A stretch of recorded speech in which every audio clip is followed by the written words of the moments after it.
नमस्कार दोस्तों, मैं आलोक चौबे ओम गुरुकुल एकेडमी आप सभी का हार्दिक स्वागत करता हूं। दोस्तों, करंट अफेयर के जितने भी अच्छे क्वेश्चन आपके किसी भी एग्जाम के लिए बन सकते हैं, आज हम लोग उस पर बात करेंगे। करंट अफेयर से बात करने से पहले दोस्तों, गुरुकुल एकेडमी का ये टेलीग्राम चैनल दिया हुआ है, इसे आप लोग ज्वाइन कर सकते हैं। कोई भी जो पहली जानकारी होती है सबसे पहले यहीं पे अपडेट किया जाता है, या किसी भी एग्ज़ाम रिलेटेड हो, आपके एग्ज़ाम आने वाला शेड्यूल हो, या कोई भी नया सिलेबस हो, या कोई भी एसएससी या यूपी से जितने भी ये परीक्षाओं जुड़े हुए सवाल होते हैं, सबसे पहले जो अपडेट आती है आपको गुरुकुल एकेडमी के टेलीग्राम चैनल से ये दिया हुआ है। आप इसे देखते हैं ज्वाइन, या फिर डिस्क्रिप्शन बॉक्स में नीचे हुआ दिया होगा लिंक, वहाँ से जाके आप लोग ज्वाइन कर सकते हैं। ठीक दोस्तों, चलते हैं पहले क्वेश्चन के साथ। दोस्तों,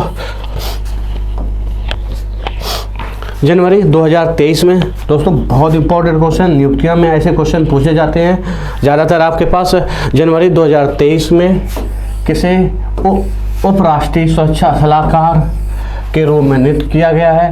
पंकज कुमार सिंह को, या डॉक्टर अरुण कोकसाल को, या माइकल देवव्रत पात्रा को, या फिर संयम महोरा को।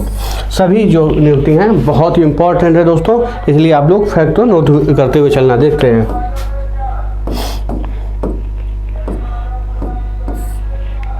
देखो दोस्तों, अभी हाल ही में दोस्तों उप राष्ट्रीय सुरक्षा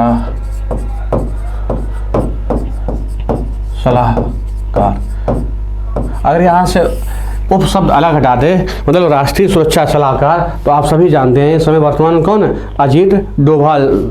ठीक है, इस समय उप राष्ट्रीय सुरक्षा सलाहकार अभी हाल ही में जिनकी नियुक्ति है उनका नाम है पंकज कुमार सिंह। ठीक, बहुत इंपॉर्टेंट नियुक्ति है ये, आपसे ज़्यादातर पूछा है, इसलिए इसका आंसर क्या हो जाएगा? पंकज कुमार सिंह। अब बात करते हैं डॉक्टर अरुण कोकसाल। डॉक्टर अरुण कोकसाल ये उत्तराखंड के साहित्यकार हैं। कहाँ के? उत्तराखंड के दोस्तों साहित्यकार हैं। इनको अभी हाल ही में पर्यटन मंत्रालय द्वारा, ठीक, किसके द्वारा? पर्यटन मंत्रालय द्वारा डॉक्टर राहुल सांकृत्यायन पर्यटन पुरस्कार 2020-21 से नवाजा गया है। किससे नवाजा गया है दोस्तों? इनको नवाजा गया है दोस्तों राहुल सांकृत्यायन पर्यटन पुरस्कार 2020 और 21 दोस्तों। ठीक है, कहाँ के? ये डॉक्टर अरुण कोकसाल उत्तराखंड के साहित्यकार हैं। इनको अभी हाल ही कौन सा पुरस्कार मिला? राहुल सांकृत्यायन पर्यटन पुरस्कार 2020-21। आपको यही याद रखना किसके द्वारा दिया गया? पर्यटन मंत्रालय के द्वारा ये पुरस्कार दिया जाता है। कि किसे दिया गया है? डॉक्टर अरुण कोकसाल को। कहाँ के संबंधित है? ये उत्तराखंड के एक प्रसिद्ध साहित्यकार है। इतनी जानकारी जरूर, यही जानकारी पूछी जाएगी। अगर आप ग्रुप सी, डी, या सिर्फ आप यूपीएससी आयोग छोड़ गए, जितने यूपी SSS आयोग है, या एसएससी में, या फिर ग्रुप सी रेलवे के कोई भी एग्जाम है, रेलवे ग्रुप डी, आरआरबी, इतना ही काफ़ी है कि किसके द्वारा दिया गया? पर्यटन मंत्रालय के द्वारा। किसे दिया गया? डॉक्टर अरुण कोकसाल को। ये डॉक्टर अरुण कोकसाल किससे संबंधित है? ये प्रसिद्ध साहित्यकार है। कहाँ के? उत्तराखंड को। ठीक दोस्तों, आप देखते हैं सी ऑप्शन इसमें। माइकल देवव्रत पात्रा, अभी हाल ही में केंद्र सरकार ने इनके कार्यकाल को बढ़ा दिया। ये इस समय आरबीआई में, माने रिजर्व बैंक ऑफ इंडिया में डिप्टी गवर्नर। ठीक, अगर बात करें गवर्नर की दोस्तों, तो इसमें शशिकांत दास हैं। ठीक दोस्तों, अरे जो उप गवर्नर हैं इनका कार्यकाल कब तक था? ये जनवरी 2023 तक था दोस्तों। इनका कार्यकाल बढ़ा के केंद्र सरकार ने कब कर दिया? जनवरी 2024 तक, मतलब इनका कार्यकाल 1 वर्ष के लिए एक्सटेंड कर दिया है। अब बात करते हैं संयम महोरा। तो अभी हाल ही में संयम महोरा को दोस्तों अखिल भारतीय रत्न एवं आभूषण परिषद परिषद का प्रमुख नियुक्त किया गया है, मतलब अध्यक्ष नियुक्त किया गया है। किसे? संयम मोहरा को अखिल भारतीय रत्न एवं आभूषण परिषद का प्रमुख नियुक्त किया गया है। किसे नियुक्त किया गया है? संयम मोहरा को। ठीक दोस्तों, ये नियुक्तियां बहुत ही इंपॉर्टेंट है, इसलिए आपको ऑप्शन के जरिए हम आपको पूरा रिवाइज करा दे रहे हैं, जिससे आप लोग भूले ना। ठीक, इसका आंसर क्या होगा? पंकज कुमार को क्या बनाया है? इन्होंने उप राष्ट्रीय सुरक्षा सलाहकार बनाया है। राष्ट्रीय सलाहकार इस समय कौन है? राष्ट्रीय सुरक्षा सलाहकार अजीत डोभाल सिंह। ठीक दोस्तों, आप लोग ये बताइए कि हमने कल के वीडियो में आपको बताया था गृह सचिव का नाम। इस समय विदेश सचिव, इस समय विदेश सचिव कौन है? आप लोग कमेंट बॉक्स में जरूर लिखें। चलते हैं नेक्स्ट क्वेश्चन पे दोस्तों। हाल ही में भारत में सबसे ज़्यादा ऑनलाइन गेम खेलने वाला राज्य कौन सा बना है दोस्तों? उत्तर प्रदेश, उड़ीसा, नई दिल्ली या नन, इनमें से कोई नहीं। देखो, मोबाइल प्रीमियर लीग की एक रिपोर्ट है जिसे MPL कहते हैं। ठीक, गेमिंग जो प्रोटोकॉल है, इनके ऊपर एक अध्ययन किसने किया? अगर आपसे पूछ लिया जाए MPL मतलब मोबाइल प्रीमियर लीग। ठीक, इसकी एक रिपोर्ट है। इस रिपोर्ट के माध्यम से सबसे ज़्यादा ऑनलाइन गेम खेलने वाले जो राज्यों की सूची है, राज्यों की सूची दी गई है। ठीक है, अब की बार जो 2022 अभी हाल में 2023 में जो रिपोर्ट आई है दोस्तों, उसके अनुसार शीर्ष राज्य याद कर लेना, ऐसे भी याद कर लेना जो सबसे ज़्यादा जहाँ पर नेतागिरी ज़्यादा करते हुए युवा जहाँ के, ये उत्तर प्रदेश के अलावा कहीं दूसरा हो नहीं सकता, इसलिए उत्तर प्रदेश शीर्ष पे है दोस्तों। कहाँ पे? उत्तर प्रदेश शीर्ष पे। उसके बाद अगर आपसे पूछ लिया जाए कौन शीर्ष पे दोस्तों, उत्तर प्रदेश के बाद महाराष्ट्र के बाद दोस्तों राजस्थान आता है, राजस्थान के बाद दोस्तों बिहार आता है। शीर्ष आपको ये 4 याद, उसे आप टॉप 3 याद रख लीजिए। ठीक, जिससे आप अगर ज़्यादा अंदर पूछे तो आपको याद होंगे कौन कौन से हैं, किसके द्वारा रिपोर्ट जारी की गई है। एक है अध्ययन जारी किया है मोबाइल प्रीमियर लीग 2023 की रिपोर्ट है। ठीक, कि सबसे ज़्यादा ऑनलाइन गेम में कौन सा शीर्ष राज्य है? कौन सा है? उत्तर प्रदेश है सबसे ज़्यादा। यहाँ के लोग, एक तो जनसंख्या ज़्यादा है इसलिए ये रिपोर्ट में शीर्ष पर रहता है, दूसरा यहाँ पे लोग काम धंधा छोड़कर गेम की तरफ ज़्यादा ध्यान देते हैं। लेटे डाटा का जितना भी मिलता है 1.5 GB 2 GB उसका पूरा योग गेमिंग करते हैं। उत्तर प्रदेश, उसके बाद महाराष्ट्र, उसके बाद राजस्थान, उसके बाद बिहार। अगर आपसे पूछ लिया जाए 2021 में जो रिपोर्ट आई थी, उसके बाद जो 2022 में अभी रिपोर्ट आई, इसमें सबसे ज़्यादा वृद्धि किसने दर्ज की है? मतलब सबसे ज़्यादा अपडेट, सबसे ज़्यादा खेलने वाली संख्या पहले किसी राज्य के मतलब 100 लोग खेलते थे, अब कितनी वृद्धि, किसी में 120 खेलने लगे। तो सबसे ज़्यादा वृद्धि करने वाले राज्य, तो सबसे पहले उड़ीसा आएगा, उड़ीसा के बाद दोस्तों पंजाब।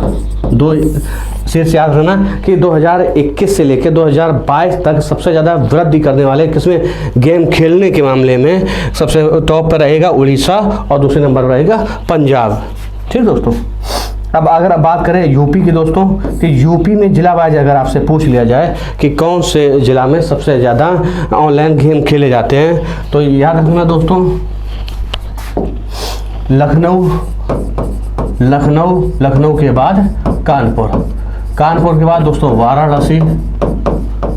टॉप 3 आप याद नोट कर लेना। ठीक है, कौन कौन से सबसे ज़्यादा अगर राज्यों की बात करें शीर्ष क्रम पे उत्तर प्रदेश है, महाराष्ट्र है, राजस्थान है और बिहार है। अगर 2021 और 22 की तुलना करें, सबसे ज़्यादा वृद्धि किस राज्य ने की? उड़ीसा और पंजाब ने की। अगर उत्तर प्रदेश में जिला हिसाब से देखें दोस्तों, तो लखनऊ के बाद कानपुर और कानपुर के बाद वाराणसी। ठीक, इसका आंसर क्या हो जाएगा? उत्तर प्रदेश दोस्तों। अब बात करते हैं सी ऑप्शन, इसमें क्या दिया है? सी ऑप्शन पर्यटन मंत्रालय द्वारा 10 से 12 अप्रैल को पहला ग्लोबल पर्यटन इन्वेस्टर समिट का कहाँ सम्मेलन होगा? नई दिल्ली। कब से कब तक होगा दोस्तों?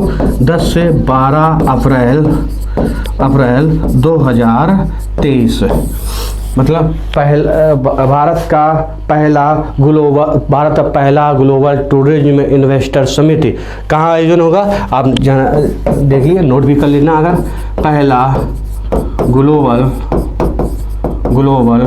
टूरिज्म टूरिज्म इन्वेस्टर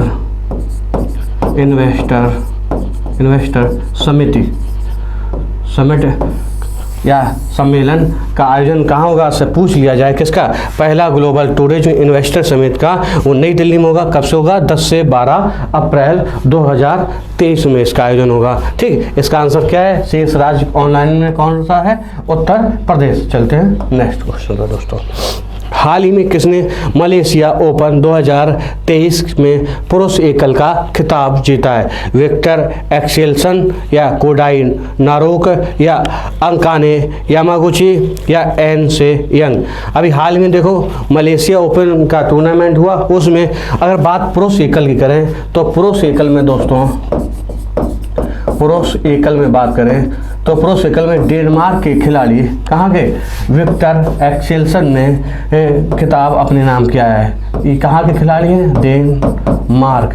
ठीक, आपसे खेलों में याद रखना दोस्तों, अगर भारत से रिलेटेड है तो हम लोगों को याद रहते हैं, लेकिन जो अंतर्राष्ट्रीय स्तर पे है उनके किस देश से संबंध है, उन्होंने किसे हराकर जीता है, और ठीक वो हारने वाला किस देश से संबंध है और किस खेल संबंधित है, ये बहुत महत्वपूर्ण फैक्ट हो जाते हैं हम लोगों के। इसलिए विक्टर एक्सेल्सन ने जीता है। ये कहाँ खिलाड़ी है? डेनमार्क के। इन्होंने जापान के कोडाई नारोक को हराया है। कहाँ के? ये विजेता है दोस्तों मलेशिया ओपन के। किसके? पुरुष एकल के। याद रखना, कई खेल होते हैं, पुरुष युगल, महिला एकल, महिला युगल मिश्रित, पुरुष युगल मिश्रित, ऐसे कई खेल होते हैं, लेकिन हमें कितना याद रखना है?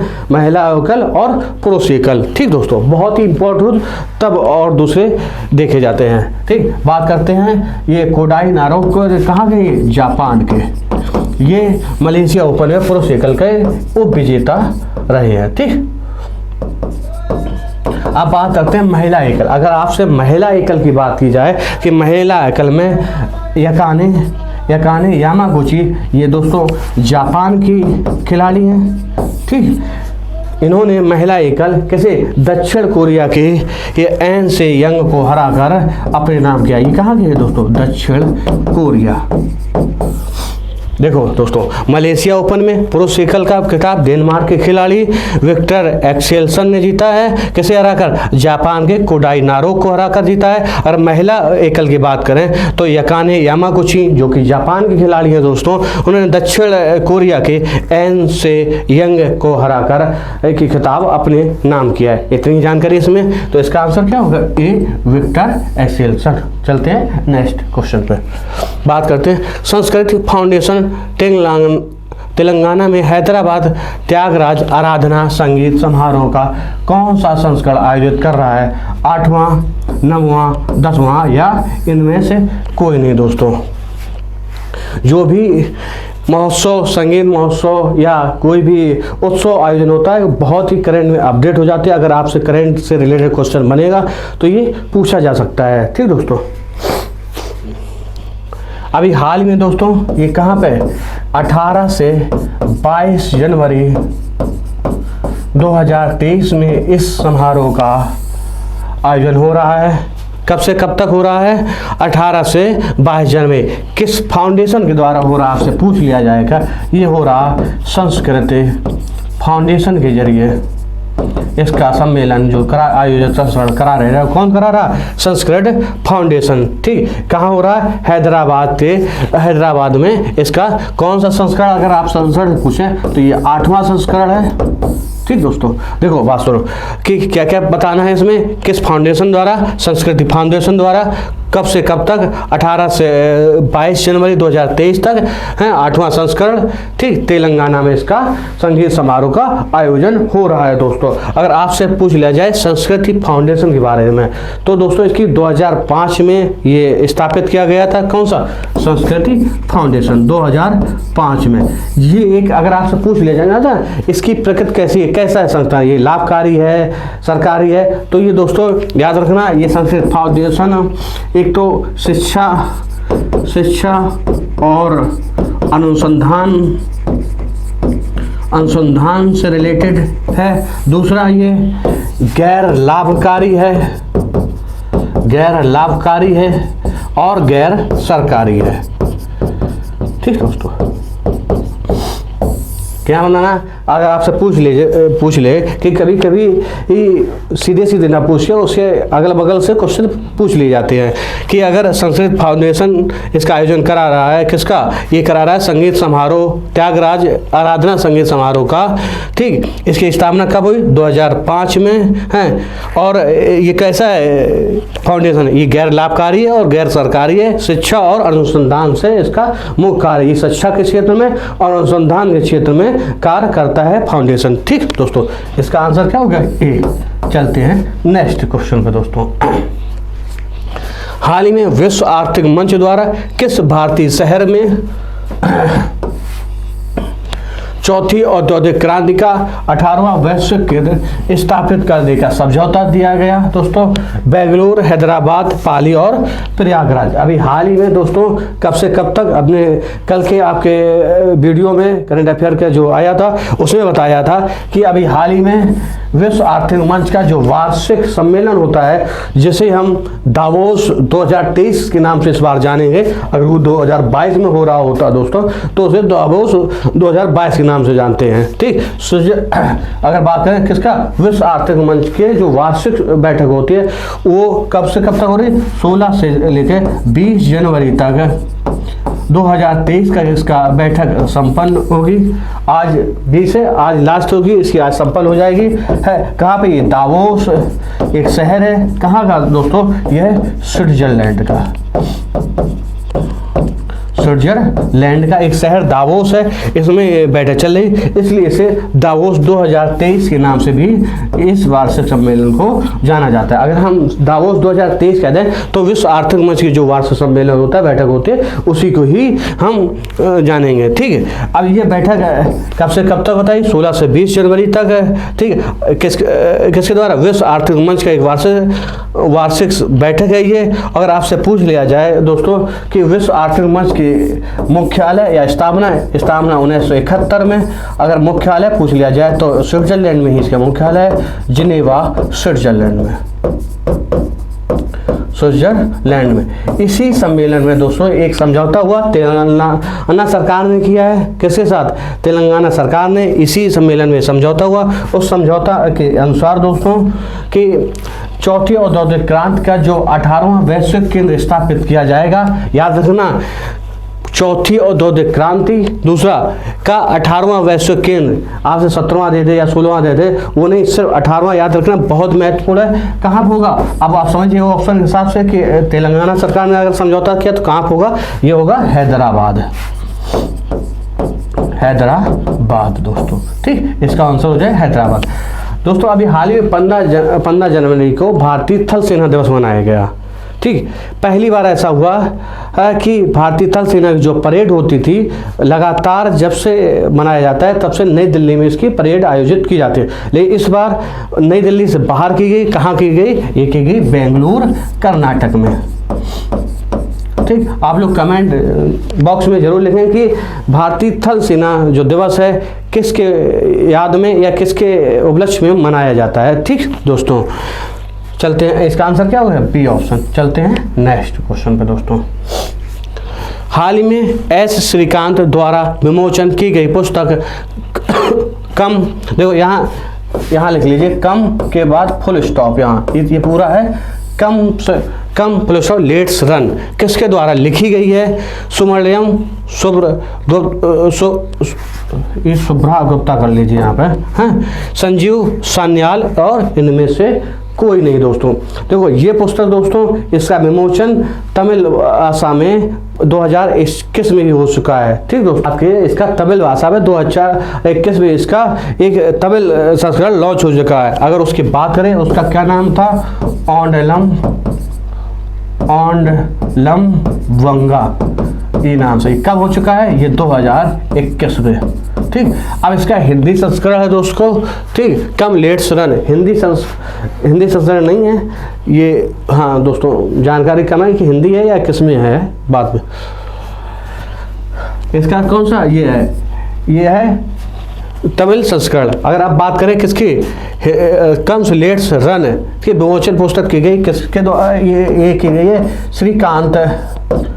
श्रीकांत जो क्रिकेटर थे दोस्तों, उनके द्वारा ये लॉन्च की गई है। श्रीकांत द्वारा, किसके द्वारा लिखे? ये तमिलनाडु के जो कैबिनेट मंत्री हैं, पर स्वास्थ्य एवं परिवार कल्याण के मंत्री हैं सुब्रमण्यम इनके द्वारा लिखी गई है। ये कहाँ के हैं मंत्री?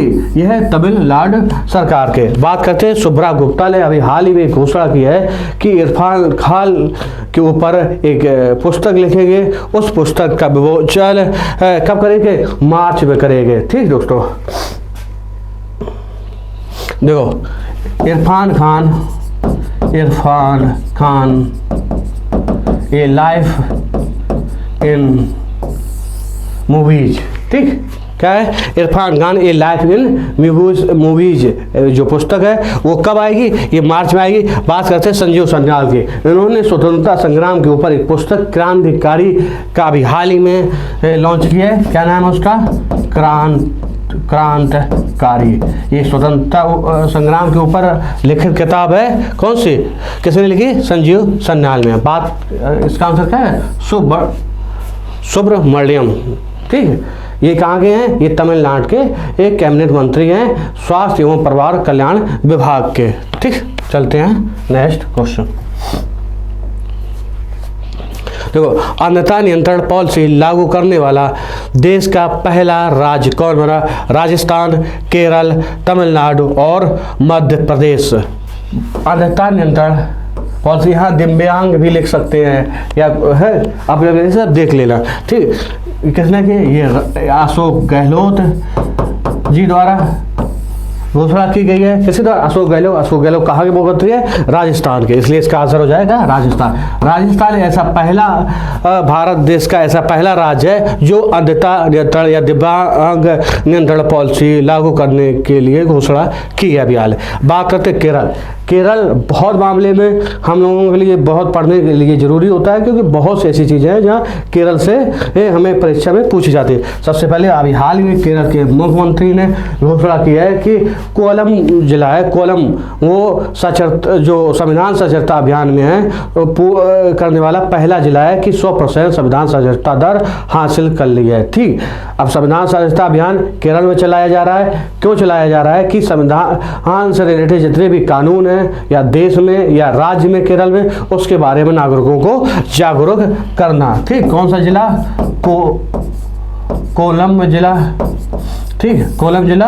और ये जो संविधान साक्षरता अभियान चलाया जा रहा है, आपसे ऐसे भी पूछा जा सकता है कि संविधान साक्षरता अभियान किस राज्य में चलाया जा रहा है? तो कहाँ चलाया जाए? ये केरल राज्य में चलाया जाए। दूसरा, अभी हाल ही में वहाँ के मुख्यमंत्री ने घोषणा की है कि बैंकिंग क्षेत्र में केरल पूर्णतः डिजिटल हो गया है। ठीक, किस क्षेत्र में? बैंकिंग क्षेत्र में।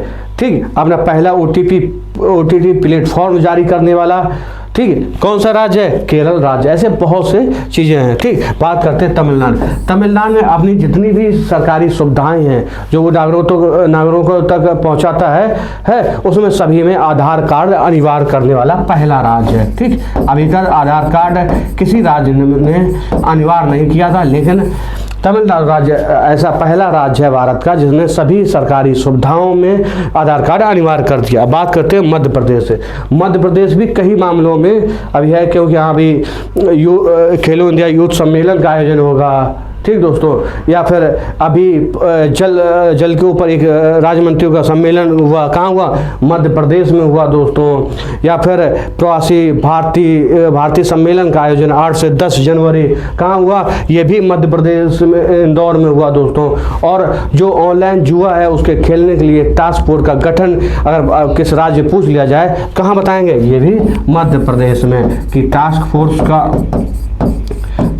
फोर्स का गठन कहाँ किया गया? ये किया गया ऑनलाइन जुओं को रोकने के लिए। याद रखना दोस्तों, कहाँ कहता है? मध्य प्रदेश में। इसका आंसर क्या हो गया? इसमें अंधता नियंत्रण पॉलिसी राजस्थान में। चलते हैं नेक्स्ट क्वेश्चन। देखो, निम्नलिखित किस राज्य ने प्लास्टिक मुक्त गांव अभियान की शुरुआत की है? गुजरात, छत्तीसगढ़, उत्तर प्रदेश और राजस्थान ने दोस्तों अभी हाल ही में की है। देखो, अभी हाल में गुजरात में किसने की? अमित शाह जी ने। अमित शाह द्वारा इस अभियान का लॉन्च किया गया है कि किस प्लास्टिक मुक्त गांव अभियान। इसका आंसर क्या होगा? ए। बात करते हैं छत्तीसगढ़ में एक अभियान चलाया जा रहा है, हमर बेटी हमर मान। याद रखना वहाँ की ऐसी यही भाषा है, हमर बेटी हमर मान।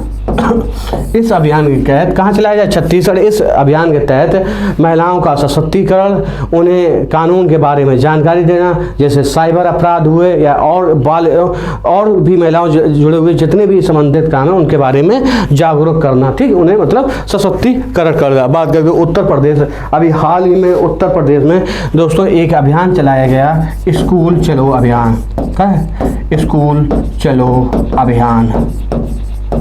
बात स्कूल चलो अभियान के आधार से कि जिन जिलों में उत्तर प्रदेश में साक्षरता दर कम है वहाँ के जिलों में स्पेशली चलाए गए, इसलिए ये बस्ती ज़िले से शुरू किया गया।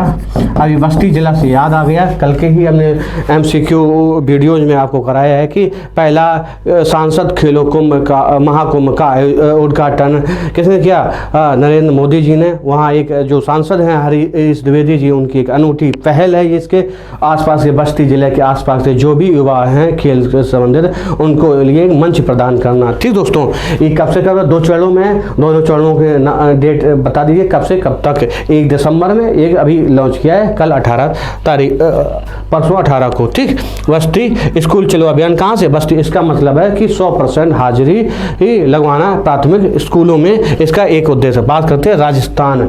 ठीक, राजस्थान में एक अभी हाल ही में प्रशासन गाँव के संग, प्रशासन गांव के संग, कौन सा? प्रशासन गांव के संग एक अभियान लॉन्च किया गया। इसमें जो गांव दूर दराज हैं जिनमें सरकारी सुविधाओं की जानकारी नहीं पहुंच पाती उनको जागरूक करना इस अभियान का एक अंग है। क्या आंसर होगा? ए गुजरात, प्लास्टिक मुक्त गांव का अभियान। बस। बिजनेस B20 रिसेप्शन की बैठक कहाँ आयोजित की गई दोस्तों? गांधीनगर गुजरात, तिरुवनंतपुरम केरल, पुणे महाराष्ट्र। दोस्तों देखो दोस्तों, अभी हाल ही में बिजनेस 20 की बैठक गांधीनगर गुजरात में की गई। कब से कब तक आपसे पूछ लिया जाए तो 22 से 24 जनवरी में बैठक की जाएगी। ठीक दोस्तों, कहाँ? गांधीनगर गुजरात। बात करते तिरुवनंतपुरम केरल। तिरुवनंतपुरम केरल ऐसा है जो G20 अध्यक्षता भारत करता है, उसके तहत स्वास्थ्य समूह कार की पहली बैठक जो स्वास्थ्य के ऊपर होगी कहाँ की जा रही? कब से कब तक? 18 से 20 जनवरी के बीच। कहाँ से? तिरुवनंतपुरम केरल में की जाएगी। ठीक है। और पुणे महाराष्ट्र में जो इंफ्रास्ट्रक्चर वर्किंग ग्रुप की जो पहली बैठक है जिसके तहत G20 की भी तहत है। आप लोग G20 की अध्यक्षता अगले साल किसके पास जानी है? भारत के पास। अभी तो भारत है, भारत के बाद उसका कमेंट बॉक्स में जरूर कमेंट करें। ठीक, उसकी बैठक 16 से 17 जनवरी तक कहाँ हुई? पुणे महाराष्ट्र में। इसका आंसर क्या है? ए। चलते हैं नेक्स्ट क्वेश्चन। देखो, हाल ही में आर्मेनिया के भारत के अगले राजदूत के रूप में किसे नियुक्त किया गया है? नीलाक्षी शाह सिन्हा, सुरभि जखमेला या इकबाल सिंह लालपरा या सुरभि जोड़। देखो अभी हाल ही में कहाँ के? आर्मेनिया के नीलाक्षी शाह को, इससे पहले ये दोस्तों विदेश मंत्रालय में कार्यरत थी। किसमें? विदेश मंत्रालय में। बात करते सुरभि, इसका ये आंसर हो गया ए नीलाक्षी शाह सिन्हा। बात करते सुरभि जखमोला। तो दोस्तों सुरभि जखमोला को BRO मतलब सीमा सड़क संगठन ने अपना किसी भी प्रोजेक्ट के लिए, पहली बात तो विदेशी प्रोजेक्ट के लिए अपनी महिला अधिकारी के तौर पर नियुक्त किया। ये पहली महिला अधिकारी ऐसी है जो सीमा सड़क संगठन यानी BRO ने नियुक्त किया है। अगर प्रोजेक्ट किस प्रोजेक्ट के लिए किया है तो प्रोजेक्ट दंतक के लिए किया है। ये प्रोजेक्ट दंतक कहाँ चलाया जा रहा है दोस्तों? ये चलाया जा रहा है भूटान के साथ। अब BRO का क्या मतलब? BRO का जो भी सीमाओं से जुड़े जितने भी कार्य होते हैं, सड़क बनाना या इंफ्रास्ट्रक्चर निर्माण करना, वो सब सीमा सड़क संगठन जिसे BRO कहते हैं उसके ही अंदर आता है। और BRO रक्षा मंत्री का अंतर्गत 2015 से पूर्ति हो गया। अगर स्थापना बात करो तो 7 मई 1907 में सीमा सड़क संगठन की स्थापना हुई थी। ठीक, इसमें बहुत ही इंपॉर्टेंट ये। इकबाल सिंह लालपरा की बात करें तो जो राष्ट्रीय अल्पसंख्यक आयोग है उसके ये वर्तमान में अध्यक्ष है, कौन से, इकबाल सिंह लालपरा। अब बात करें सिबी जॉर्ज को, अभी हाल में जो मार्शल आइलैंड है उसका भारत ने अपना राजदूत नियुक्त किया है। ठीक, चलते हैं नेक्स्ट क्वेश्चन। थोड़ा दोस्तों वन लाइनर है आपके लिए, बहुत इंपॉर्टेंट है। देखो, हाल ही में किस टीम ने 14वीं बार स्पेनिश सुपर कप जीता है? देखो, बार्सिलोना ने जीता है। किसने जीता है दोस्तों? बार्सिलोना ने रियल मैड्रिड को हराकर, रियल मैड्रिड टीम को हराकर ये 14वीं बार अपने नाम कौन स्पेनिश सुपर कप अपने नाम किया है। हाल ही में दिसंबर 2022 में के लिए ICC men's player of the month award किसने जीता? अभी हाल ही में देखो, सैम करन सबसे ज़्यादा आईपीएल में रुपए प्राप्त करने वाले खिलाड़ी, लेकिन जो दूसरे नंबर के हैं हैरी ब्रूक, इन्होंने ही दिसंबर का जीता है, दिसंबर ICC men's player of the month award जीता है। ये कहाँ के खिलाड़ी हैं? हैरी ब्रूक, ये हैरी ब्रूक ये खिलाड़ी हैं दोस्तों इंग्लैंड के। ठीक, बात करें अगर वुमन की बात करें तो woman ICC woman player of the month award किसे मिला है? एशले गार्डनर को। किसे मिला है वुमन की बात करें तो एशले गार्डनर को। ठीक, ये कहाँ के खिलाड़ी हैं दोस्तों? ऑस्ट्रेलिया के। देखो, यूरोपीय संघ में अपना प्रथम उपग्रह प्रक्षेपण केंद्र का उद्घाटन किया है। कहाँ किया है? ये किया है दोस्तों स्वीडन में। ठीक, स्वीडन में। चलते हैं नेक्स्ट क्वेश्चन। केंद्र सरकार द्वारा ऑनलाइन गेमिंग के पहले उत्कृष्ट केंद्र की स्थापना कहाँ करने की घोषणा की गई? ये की गई है शिलांग में। ठीक, शिलांग। आप लोग बताइए शिलांग कहाँ पड़ता है, किस राज्य में? हाल ही में स्टार्टअप मेंटरशिप के लिए मार्ग पोर्टल लॉन्च किया है, वाणिज्य मंत्री ने किया है। वाणिज्य मंत्री इस समय कौन है दोस्तों? पीयूष गोयल। हाल ही में दुनिया की सबसे उम्रदराज महिला ल्यूसिल रैंडन का निधन हो गया। किस देश से संबंधित थी दोस्तों? ये इनकी एज 118 वर्ष की थी। क्या नाम है? ल्यूसिल रैंडन। ये फ्रांस देश की थी। ठीक दोस्तों, सबसे अच्छा क्वेश्चन है लास्ट में, सबसे कम उम्र के दोहरा शतक लगाने वाले दुनिया के पहले क्रिकेटर कौन बने? अभी हाल ही में राजीव गांधी इंटरनेशनल जो स्टेडियम है, कहाँ पे? हैदराबाद में। अभी 18 तारीख को जो न्यूजीलैंड की सीरीज के साथ जो तीन एकदिवसीय मैच हो गया, उसमें पहला मैच खेला था, उसमें शुभमन गिल ने ये का नाम आप क्या, इन्होंने 145 गेंदों में 200 रन अपने नाम किए, पूरे 208 रन बनाए थे। वो 149 गेंदों में बनाने वाले भारत के 5वें खिलाड़ी हैं। सबसे उम्रदराज अब तक ईशान किशन थे, 24 साल कुछ वर्ष, लेकिन ये 23 साल कुछ वर्ष के हैं। ठीक दोस्तों, शुभमन गिल पहले सचिन तेंदुलकर, वीरेंद्र सहवाग, रोहित शर्मा जिन्होंने 3 दोहरे शतक मारे हैं, उसके बाद ईशान किशन और उसके बाद क्या नाम है? शुभमन गिल। ठीक दोस्तों, भारत के 5वें खिलाड़ी। ठीक है, यहाँ तक हो गया पूरा करंट अफेयर के आज के जितने भी क्वेश्चन बनते हैं आपके लिए आए, ऐसे डेली आपके लिए लाता रहूँगा। जितने भी आपके एग्जाम में कोई भी क्वेश्चन यहाँ से बाहर नहीं जाएगा। आप लोग का एक ही सहयोग है हम लोगों के लिए कि आप लोग वीडियो को लाइक करें, शेयर करें और कमेंट करें। दोस्तों में जितना फॉरवर्ड वीडियो कर पाएँ, ठीक, आपको उतनी अच्छा मैटर मिलता रहेगा। पढ़ते रहिए और खुश रहिए। धन्यवाद दोस्तों।